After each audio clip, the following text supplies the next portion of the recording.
I am seed number 48. Never expected to be in that position for the qualifiers.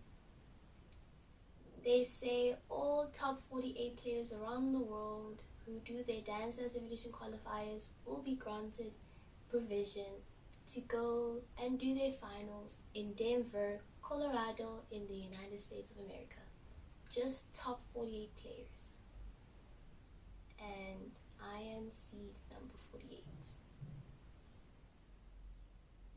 I never expected myself to be in that position, but to actually rethink about it, especially behind the scenes, the life events that were occurring when I was doing my qualifiers, genuinely, like I was setting my goals well to make sure what scores do I want for my song qualifiers, making sure I have enough nutrition for my body because the song set is quite challenging, and making sure I get hydrated because this summer in Africa, this summer in South Africa, the stereotype is getting so real. It was hot.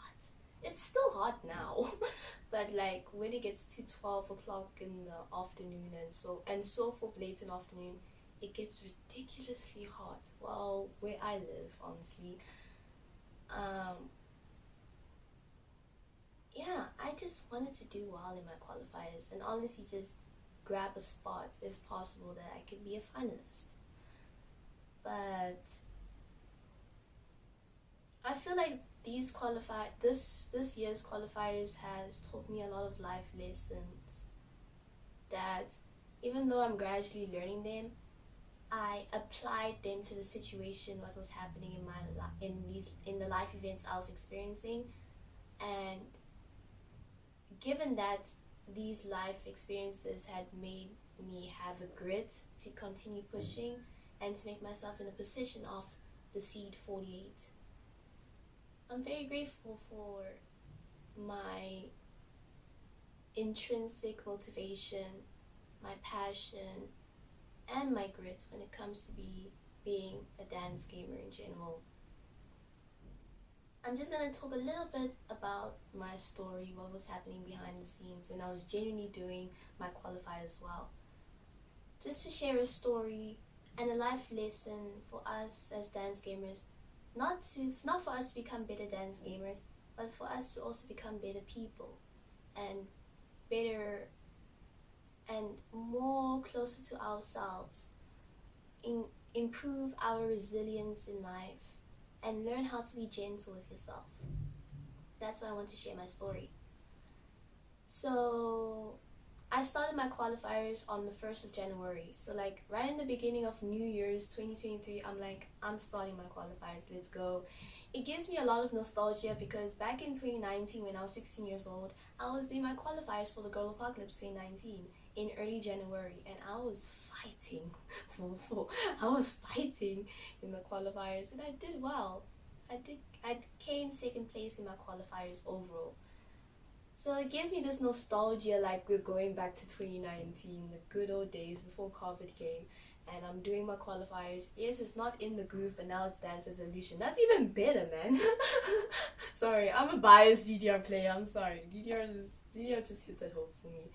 So, yeah, I was very enthusiastic to do my qualifiers.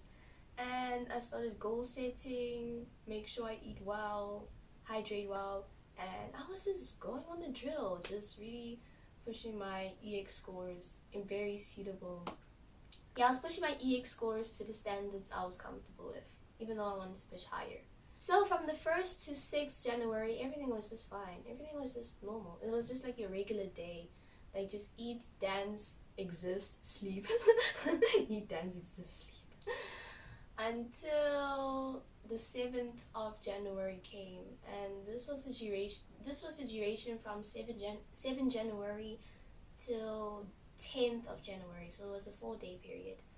I was going through the process of grief. It really impacted my physical health because I did not take responsibility to nourish my body with food, and I did not give myself food during the times I was in grief. I did not nourish my body. it's very difficult when you go through the process of grief. I understand, personally for me, I understand that it's important to validate your emotions and feel what you feel at the moment and express them in ways that you can do so that you can feel heard, so that your emotions can feel valid and seen. But when you're going through very difficult emotions, especially when you go through difficult adversities in life, that doesn't mean you have to, I wouldn't say punish yourself, but I wouldn't say you don't have to hurt yourself along the way when you go through life adversities. In fact, it's actually important to take care of yourself when you go through these life adversities. I wish I could go back in time, back in 7 January, and tell my past self, past TC19, saying, I understand that you're going through the process of grief right now, but please eat.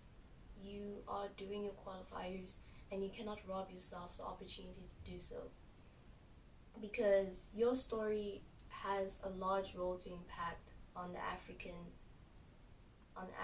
nation in a whole perspective, not just of Africa, but you're making an impact to Africa and for yourself as well. So I had difficulties with eating during my process of grief for those past 4 days. But when the 11th of January came, I decided just to eat again. Like, I legitimately ate a lot of food to nourish my body because I realized I did not have enough time for the qualifiers, for myself to improve my EX scores for the qualifiers.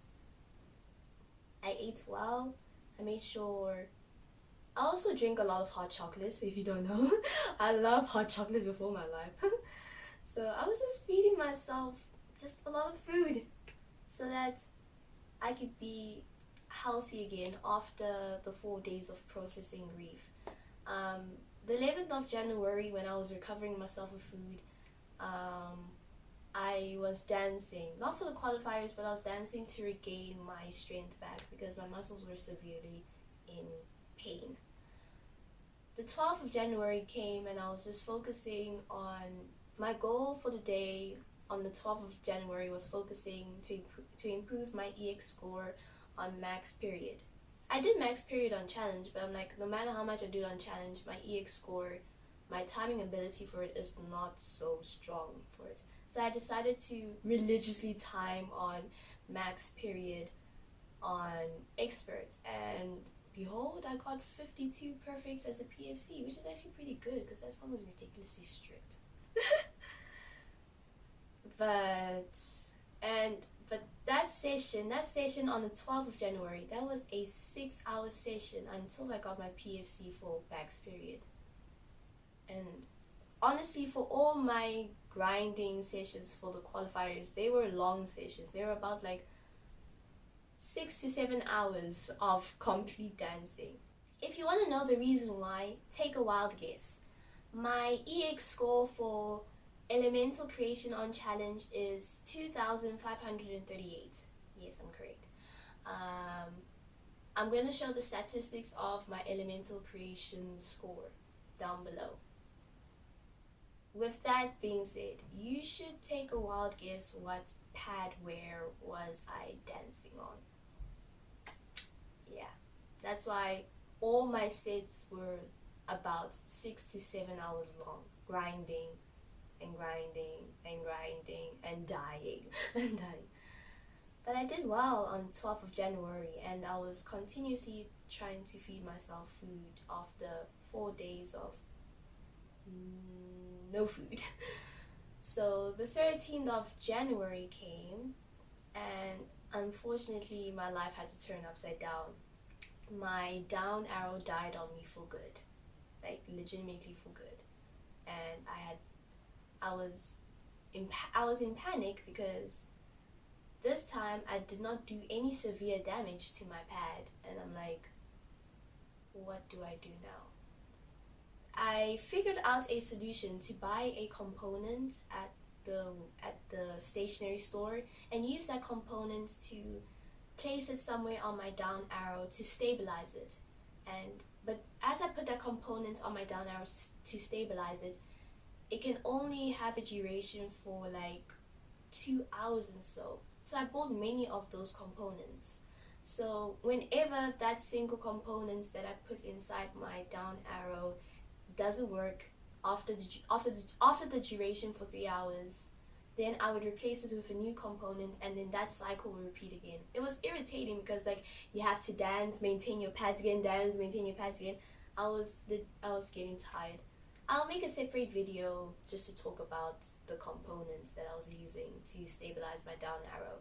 So from the 14th to 15th of January, I was struggling to raise my EX scores, even just with one EX at least, because even though I put the components on my down arrow to be stabilized, it was the result or the outcome on how the down arrow executes on the receptor when you step on it. It wasn't so high quality. Sometimes you'll have a shitty down arrow even though your down arrow is stabilized by that component. So I was in the merge of giving up. I was in the merge of giving up for 14 and 15 January because I would repeat these songs endlessly. I was mainly focused on improving my EX scores on Chaos, Tokyo Shinwa, Typhoon. I wanted to improve my Typhoon so bad, but I was not going anywhere with my progressions on the 14th and 15th of January. The 16th of January came and the qualifiers were going to close at 5 p.m. in Universal Time, which is 7 o'clock p.m. in South African time. So I decided, you know what, I have to legitimately choose one song if I want to, because my motivation was severely down. I decided to work on Chaos ridiculously on challenge, but I was still not improving my EX scores. And that is when I came to a point I gave up. I just gave up. I just gave up to a point that, you know what, my score is just going to stay as 12,297. I've tried my best. And I was very despondent, and I was also in a very difficult atmosphere at that time. So when 7 o'clock in here striked, the qualifiers legitimately sent a Twitter message that it's over, stop sending scores. We are now going to update the leaderboard and see how it goes. Updating the leaderboard brought so much anxiety because it was ridiculous to see myself like going from top 20s to now in the top 35, top 39, top 40, top 42, top 43, top 44, top 45, top 46, top 47. I was shaking because I was just going down. I was just going down, and I'm like, I don't know if I'm gonna make it, and whatever happens, happens. Until the next day, on the 17th of January, when I decided to see the leaderboard again. I was placed seed 48, full stop. I made it right on dot. Did I make it? I thought I made it. I was like, what? I'm top 48. Gosh, I made it just right on the dot. I think I'm gonna get qualified. Am I? Am I?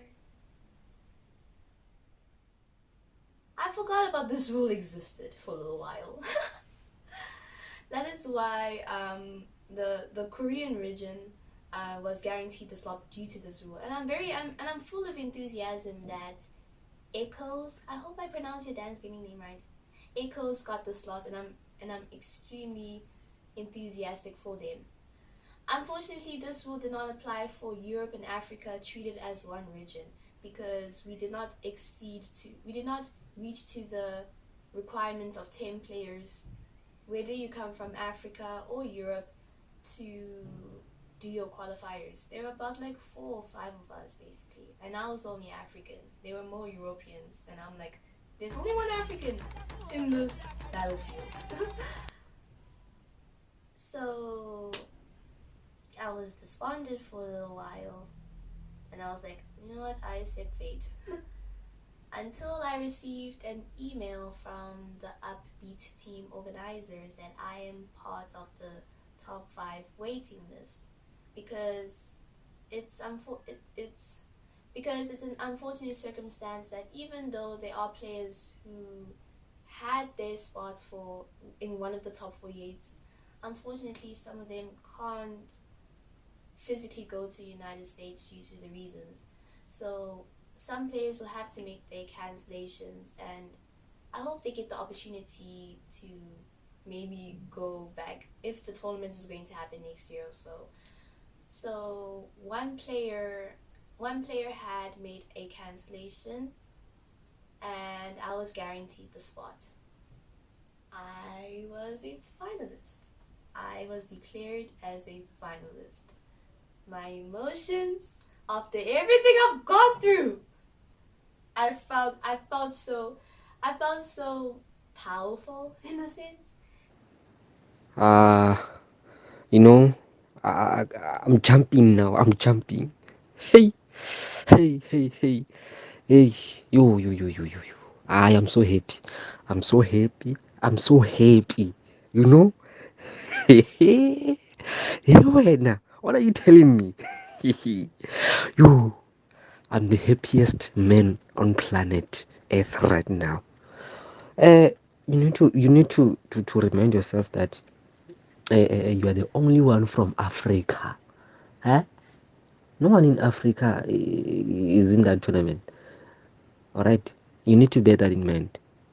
Again, there's no Morocco, Nigeria, Ghana, Guinea-Bissau, Tanzania, Zambia, or whatever, But you are there. You are representing South Africa. And you need to remember that you're the best. You're the best Dance Revolution player in the country. Eh?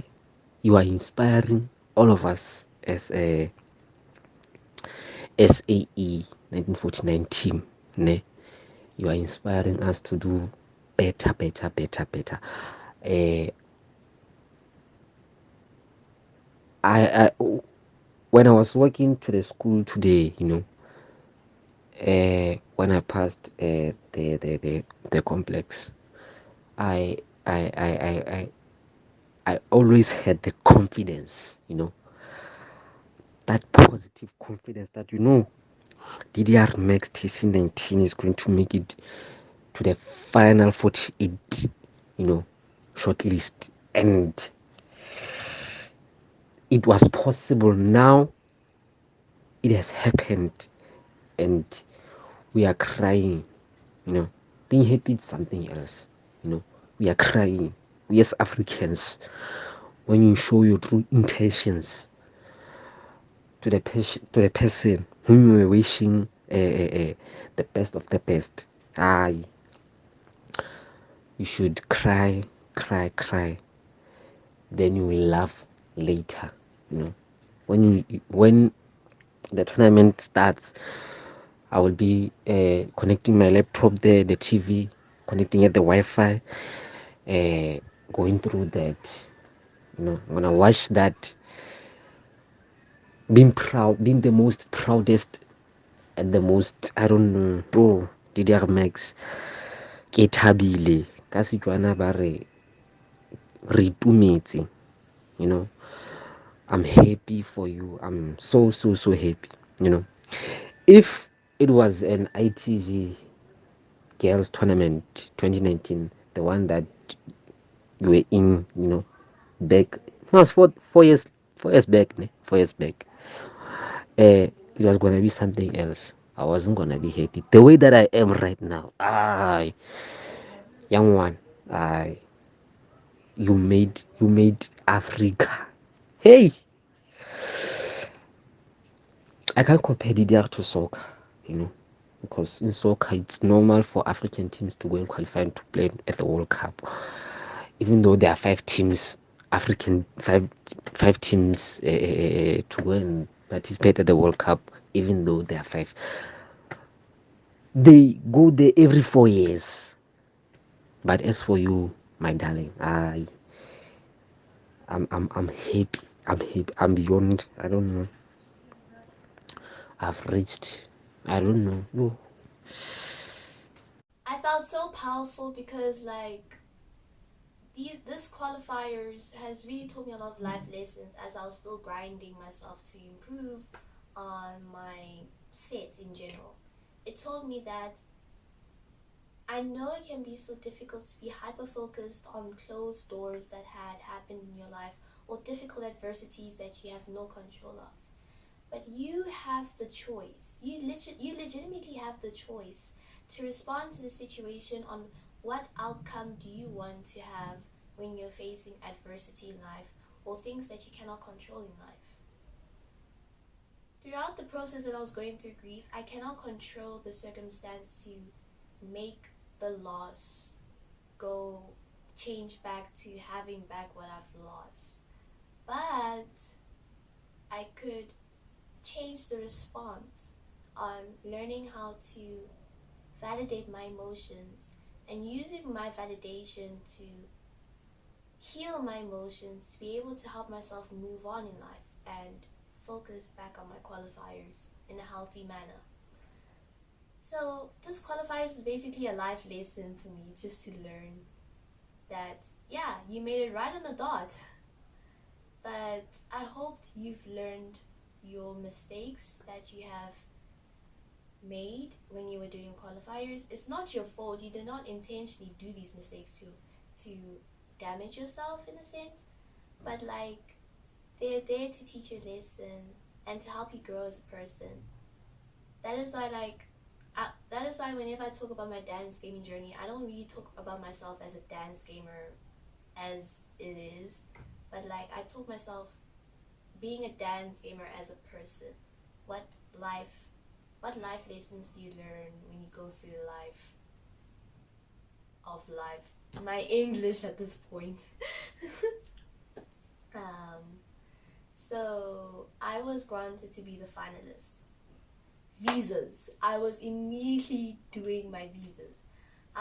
It was planned that I was going to go with my grandmother to the finals in the United States, and I was extremely happy that my granny was going to go and travel with me to USA because my grandmother has played a large role in supporting my dance gaming career, especially in ITG back in 2019 when I was grinding on 18s and 19s ridiculously. So my granny was going to come with me and we were doing our visas. In South Africa, what we have to do in order to obtain a visa to go to the United States, you need to complete a DS-160 form, which is basically your confidential information, your reason, on-depth reason to going to United States, contact details of the organization of the tournament and etc. Then after you finish your DS-160 form, you now start booking appointments so that you can have an interview with the embassy about why you're going to the United States of America. Then the working days are randomized when the authorities are going to decide when are they going to issue you the visa. So the Upbeat team organizers were so supportive. I really love their communicative feedbacks, their response. I really admire their commitment to really help me, especially when I was getting my visa. So they really helped me send a proposal of my invitation because my South African US embassy needed it so badly. They helped me send the proposal, and with that proposal I was able to finish my DS-160 form. So my form was completed. Now I have to book an appointment. So I've been booking appointments to go and do my visa. However, this is where my time comes to an end. So we have 3 US embassies. US embassies in South Africa. There's one in Johannesburg, there's one in Durban, and there's one in Cape Town. Where for the locations that I have available, I'm nearby Johannesburg. I go to university in Cape Town. With those 3 places, they have assigned dates when are the bookings available to go to the physical embassy and start your interview. So the one in Johannesburg, where I am right now, Johannesburg is 1 hour or 2 hours away from where I live right now. the first interview to apply your visa for United States of America was on 15 May. It was 15 May. And I'm like, that's game over. The tournament would have been long done. So we couldn't go to the embassy in Johannesburg. Then we tried seeing Durban. Durban is 8 hours. It's an 8-hour drive from where I currently live. If I go to university in Cape Town, it's like probably 6 hours or so. I'll put it on the video how long it is.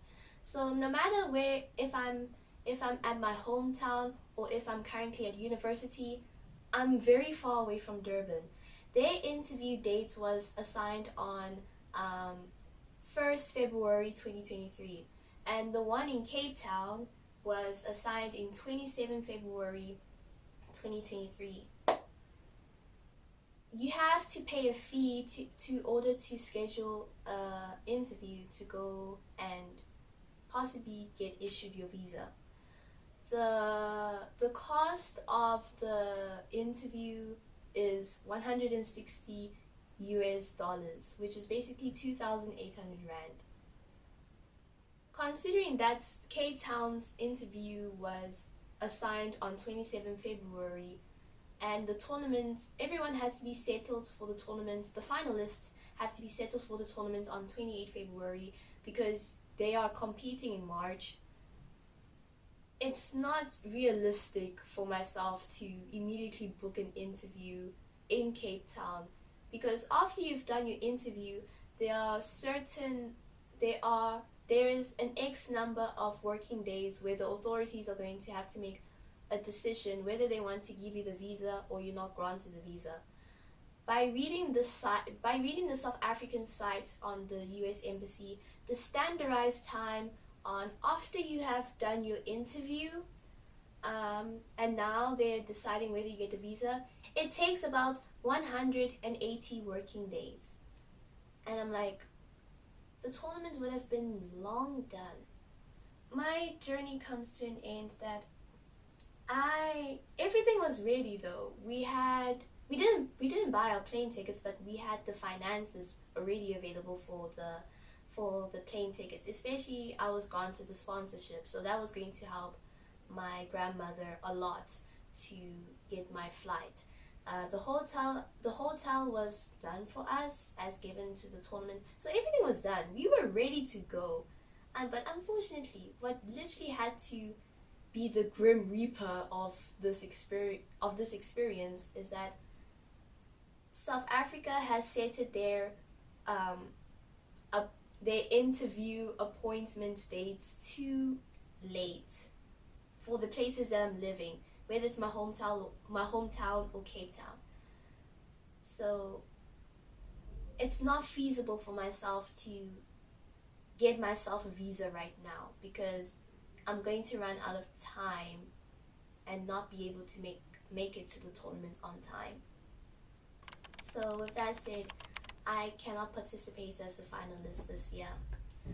My genuine suggestion I would love to give to the upbeat team organizers, just out of kindness, is that I feel like I don't want to come out as provocative or anything. It's not a sense of coming out as provocative. I mean, like, it's up to the player's responsibility, yes, but like I feel like you all need to do more research on the different types of countries that are possibly qualified to go to your finals. I mean, like, the qualifiers is a probability. We don't know who's going to make it. So it would be unrealistic for myself to book a visa when I was doing my qualifiers, when I did not know what place am I going to possibly be in. I did not expect myself to be in seed 48. So that's what I'm saying. It's really, you really can't predict if you're going to make it or not. And whilst you're doing your qualifiers, it would be kind of risky to start booking your visa, because say for example, what if I did not make it to the qualifiers and I already booked my visa? I would have financially strained myself. So my biggest my biggest suggestion to the upbeat team organizers, just out of kindness, is that for countries like South Africa who are heavily dependent on visas to get into your country, especially in South Africa, your rules are so strict on us to travel to your country. I would really suggest you all that in the future, if you decide to host the same tournament again, and I would love to participate again, I would really appreciate if you give like a 3 months to 5 months period where countries like myself, South Africa, have to really grind in to get our visas on time because of the working days on our embassies are ridiculously long. The standardized the standardized working time 180 days, and the strict rules that are put upon us into the South African constitutional law on the US embassy to issue our visa. It is so strict in South Africa. Like, I tried to find so many ways to try and get my visa, but it was not easy. And I also say this because I was a Girl Apocalypse 2019 finalist. So we did our qualifiers from January 2019 up till March 2019, and the finals were hosted on August 2019. So there was so much time. Yes, each country varies with working days when it comes to interviews and offering visas. There's some countries around the world that are immune to visas. I'm not sure what country I can think of that's immune to visas, but there's some countries that can go to United States of America or whatever country without needing a visa. You can't do that in South Africa. So for my case in France, when I was going to France back in 2019, the qualifiers ended in March and we had the finals in August 2019. So there was enough time for myself to do a lot of interviews and to officially get my visa for the tournament and go to France and give it out my best there in that time. So I would really appreciate from the bottom of my heart, through kindness, that give time for the players who have difficulties with their embassies, with strict rules and regulations when it comes to issuing visas. I hope I explained everything that I can say, but honestly, I would just love to give so much thanks to the upbeat team organizers for organizing this beautiful tournament. There's always room for improvement. I always say that to myself as well in general aspects in life. I hope that you take the visa situation into consideration if you're going to plan organizing the same tournament next year, so that I can come. Because like I can genuinely come, but like the embassy doesn't want to give me my visa on time. They just don't want to give my visa on time. So I really want to be able to get my visa just right on time, knowing that I'm qualified if I make it next year, and get to see the amazing, beautiful American and various dance gaming communities all around the world if we are competing in America again. So that is all that I have to say. I've tried the best that I can. And I would have to give a huge congratulations to all the players who are the finalists for the Upbeat 2023. You guys are going to have a blast. And I always read that, always have fun and always enjoy the experience, whether if you win or lose whatever rounds that you're going to go through in the tournament. And just get to meet amazing people, get to connect and make important memories in your life, because these are experiences that we shouldn't take for granted.